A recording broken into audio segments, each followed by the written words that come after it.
আসসালামু আলাইকুম, back to my channel Maisha channel থেকে সবাইকে স্বাগতম। প্রতিদিনের মতো আজকে আবারও আমি চলে আসলাম। আজকে আমি তৈরি করে দেখাবো এগ বার্গার রেসিপি। এর আগের ভিডিওতে আমি দেখিয়ে দিয়েছি চিকেন বার্গার রেসিপি।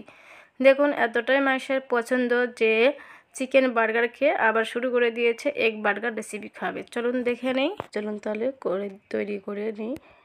এখানে আমি একটা ডিম এবং দুটো ছোট সাইজের আলু নিয়েছি, সিদ্ধ করে নিয়েছি এবং গ্রেটার দিয়ে এরকম করে গ্রেট করে নেব। সর্বপ্রথমে আগে নেব ডিমটা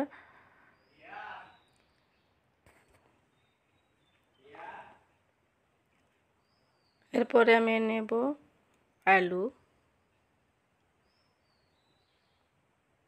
এরকম দুটো ছোট সাইজের আলু নিয়েছি, আলুটাও আমি নেব।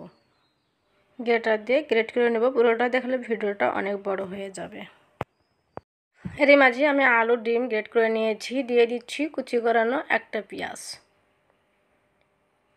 এবং আলুর সঙ্গে মিক্সড করে নেব। দিয়ে দিচ্ছি ভাজা জিরার গুঁড়া বিট লবণ দিয়ে দিলাম স্বাদ মতো এবং ভাজা জিরার গুঁড়া 1 চামচ এবং চাট মশলাটাও আমি দিয়ে দিব 1/2 চামচ।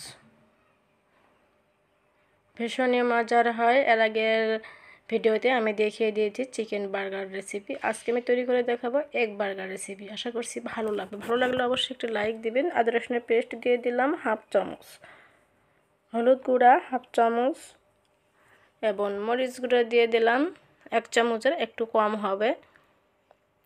চাইলে আপনারা কাঁচামরিচও কুচি করে দিতে পারেন। আমি অবশ্যই লবণের পরিবর্তে কিন্তু বিট লবণটা অ্যাড করে দিয়েছি। বিট লবণটা আমার ভালো লাগে আর কি, এই জন্য চাইলে আপনারা লবণও দিতে পারেন। দিয়ে খুব ভালো করে মিক্সড করে নিতে হবে। মিক্সড করে নেওয়া হয়ে গেছে। এখন এর মধ্যে অ্যাড করে দিব চালের গুঁড়ি। এর মধ্যে এখন আমি অ্যাড করে দিব চালের গুঁড়ি 1 টেবিল চামচ এবং ময়দার গুঁড়ি 1 টেবিল চামচ দিয়ে খুব ভালো করে মিক্সচার করে নিতে হবে। ভালো করে মেখে নেব। চাইলে আপনারা সামান্য একটু তেল বা বাটার এর সঙ্গে অ্যাড করে দেবেন, তবে আমি রেগুলার রান্নার তেলই 1 চামচ অ্যাড করে দেব। এ পর্যায়ে আমার মেখে নেওয়া হয়ে গেছে। চাইলে আপনার হাতেও একটু তেল মেখে নিতে পারেন। এবার আমি শেপ দিয়ে নেব। যেরকম করে আমরা চপটা তৈরি করি ঠিক ওই রকম একই সাইজের শেপটা দিয়ে নেব। হাতে আমি একটু তেল মেখিয়ে নিয়েছি, ঠিক এরকম করে হাত দিয়ে চেপে চেপে শেপ দিয়ে নিতে হবে। এরকম করে আমি সবগুলোই শেপ দিয়ে নেব। ভীষণই মজার হয়, যখন তখনই আমরা বাসায় বসে তৈরি করে নিতে পারি। চিকেন না থাকলেও আমরা ডিম দিয়ে সহজেই তৈরি করে নিতে পারবো। তবে বাচ্চারা ভীষণই পছন্দ করে আর কি, তবে মাইশা আমার ভীষণ পছন্দ করে। তবে বাসায় যদি লেটুস পাতা না থাকে তাও চলবে। তৈরি করে নেওয়া হয়ে গেছে। এরই মাঝে আমি চলে যাচ্ছি পরের স্টেপে আমি একটা ডিম ভেঙে নিয়েছি। ডিমটা ভেঙে নেওয়ার পরে এর মধ্যে কিছু উপকরণ মিক্স করতে হবে। লবণ, এই তো ডিমটা ভেঙে নিয়েছি। ডিমটা খুব ভালো করে এরকম করে ফেটে নিতে হবে। ডিমটা ফেটে নেওয়ার পরে এর মধ্যে লবণ এবং চালের গুঁড়ি 1 চামচ এবং কর্নফ্লাওয়ার 1 চামচ মিক্সড করে নেবেন। হয়ে গেছে। দিয়ে দিচ্ছি আমি বিট লবণ। ওই যে বললাম বিট লবণটা আমার ভালো লাগে আর কি, চাইলে আপনারা লবণও অ্যাড করে দিতে পারেন। চালের গুঁড়ি 1 চামচ এবং কর্নফ্লাওয়ার 1 চামচ দিয়ে আমি খুব ভালো করে মিক্সড করে নেব। এরকম করে খুব ভালো করে ফেটে নিতে হবে। ফেটে আমি এক পাশে রেখে দিয়ে চলে এসেছি চুলায় একটু তেল দিয়ে দিয়েছি। সামান্য একটু তেল দিলেই হবে এবং যে ডিমের ব্যাটারটা আমি তৈরি করে নিলাম, এই তো ডিমের ব্যাটারের মধ্যে চপগুলো এভাবে একটু ভিজিয়ে নিতে হবে। চামচ অথবা হাত দিয়ে উঠিয়ে দিয়ে দিতে পারেন। খুবই সহজ এবং যে কেউ একবারই তৈরি করে নিতে পারবে। একবার দেখলেই সহজভাবেই তৈরি করে নিতে পারবেন। এভাবে ডিমগুলো খুব ভালো করে ঝরে এরকম করে দিয়ে দিতে হবে। দেখুন সবগুলোই আমি এই একই প্রসেসে দিয়ে দেব। দিয়ে এক পাশে হয়ে আসা পর্যন্ত একটু অপেক্ষা করতে হবে। তারপর সে বারবার এপাশ ওপাশ উল্টে পাল্টিয়ে ভেজে নেব একটু লালচে কালার করে। ভীষণই মজা, কেউ বুঝতেই পারবে না এটা এগ বার্গার রেসিপি। আমি যে প্রসেসগুলো দেখিয়ে দিলাম ঠিক আপনারা একই প্রসেসে তৈরি করে দেখবেন, ভীষণ মজা লাগবে। এবং লালচে কালার হয়ে এসেছে, এখন আমি উঠে নেব। চাইলে আপনারা আরেকটু লালচে করে নিতে পারেন, তবে আপনারা গরম ভাতের সঙ্গেও এরকম করে খেতে পারবেন। হয়ে গিয়েছে আমারটা। আমি তেলটা খুব ভালো করে টিস্যু দিয়ে মুছে উঠে নেব, তবে পারতপক্ষে চেষ্টা করব আমরা তেলটা কম দিয়ে খেতে। বার্গারের যে ব্রেডটা আছে, ব্রেডটা এখন আমি মাঝখানে কেটে নিয়ে একটু টোস্ট করে নেব।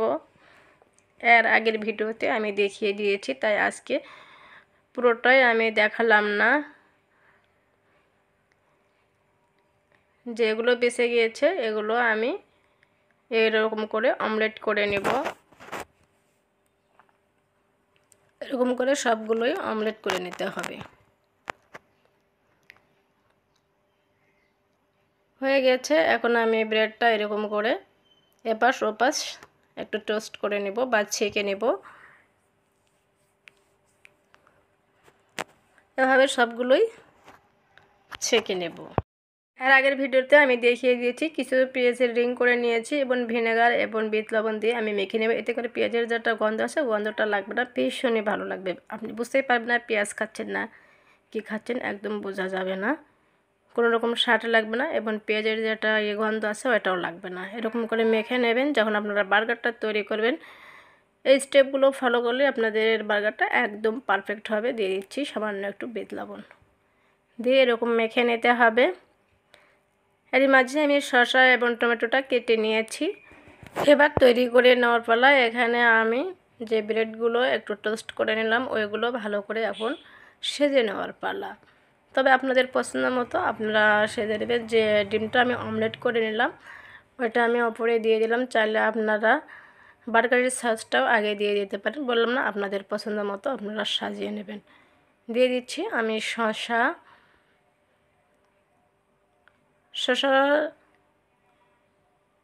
যে যেরকম খেতে চান ঠিক ওরকম করেই সাজিয়ে নেবেন। ওপরে একটু টমেটোর স্লাইসটা দিয়ে দিলাম এবং দিয়ে দেবো এখন পেঁয়াজের রিং।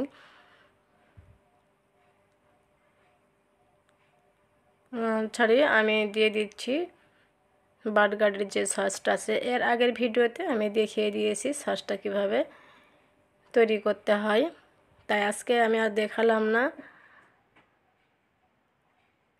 এরকম চাইলে আপনারা একটু চামচ দিয়েও ছড়িয়ে নিতে পারেন বা এরকম করে একটু ব্রেডেরও লাগিয়ে নিতে পারেন। আমি দুই প্রসেসটাই দেখিয়ে দিলাম। এরকম আগে ব্রেডে লাগিয়ে নিতে পারেন, তবে সসটা ভীষণই পছন্দ লাগে। যদি আপনার সসটা একদম পারফেক্ট হয় ভীষণ মজা লাগে। এই জন্য সসটা আমি একটু বেশি পছন্দ করি, তাই আমি একটু বেশি দিয়ে দিলাম। দুটোতে আমি একটু লাগিয়ে নেব। মায়ের ভীষণ পছন্দ বা আমাদের সবারই পছন্দ। এখানে লেটুস পাতা আমি গাছটা দেখিয়ে দিয়েছি, চাইলে আপনার টপে একটা গাছ লাগিয়ে নিতে পারেন। ওই একটা গাছ থেকে আপনাদের অনেকগুলো লেটুস পাতা হবে, ওখান থেকে আপনারা যে কিছু সালাদ বা বার্গার তৈরি করে নিতে পারেন, ভাজি করতে পারেন, আপনাদের পছন্দ মতো আপনারা তৈরি করে নেবেন। আমি আরেকটা সাজিয়ে দেখিয়ে দিচ্ছি ঠিক এরকম লেটুস পাতা দিয়ে এবং ডিমের অমলেটটা দিয়ে এবং টমেটো সস দিয়ে আপনাদের যেটা ভালো লাগবে আপনারা ওই রকম করে সাজিয়ে খেতে পারবেন। এরকম আমি দিয়ে দিচ্ছি টমেটো স্লাইসটা দিয়ে দিলাম। চাইলে আপনারা আপনাদের পছন্দ মতো এবং দিয়ে দিচ্ছি আমি পেঁয়াজের রিং। আগেই বলেছি পেঁয়াজ একদম গন্ধ লাগবে না, ভীষণই মজা লাগবে খেতে। এরকম করে সাজিয়ে নেবেন এবং দিয়ে দিচ্ছি চপ। যে চপটা আমি বানিয়ে নিলাম এই চপটা দিয়ে দিলাম। চপটা দিয়ে দেওয়ার পরে আমি এখন এর উপর অ্যাড করে দিব এই তো ব্রেডটা একটু সস লাগিয়ে নিতে হবে। এই তো তৈরি হয়ে গেল আমার বার্গার, এগ বার্গার। চাইলে আপনারা এর উপর একটু টুথপিকের কাঠি বা সসলেকের কাঠি লাগিয়ে নিতে পারেন। তবে মাইশা বসে আছে, ভীষণই পছন্দ মাইশা কি খাচ্ছ? দেখো মাইশার কীরকম খাওয়া আপনাদের আমি আগেই বলেছি। মাইশা ভীষণই পছন্দ। আমার আজকের রেসিপিটা যদি ভালো লেগে থাকে তাহলে অবশ্যই আমার চ্যানেলকে সাবস্ক্রাইব করে আমার চ্যানেলের সঙ্গেই থাকবেন এবং আমাকে সামনের দিকে এগিয়ে নিয়ে আসতে সাহায্য করবেন। আজকের মতো এখানেই বিদায় নিচ্ছি। আল্লাহ হাফেজ।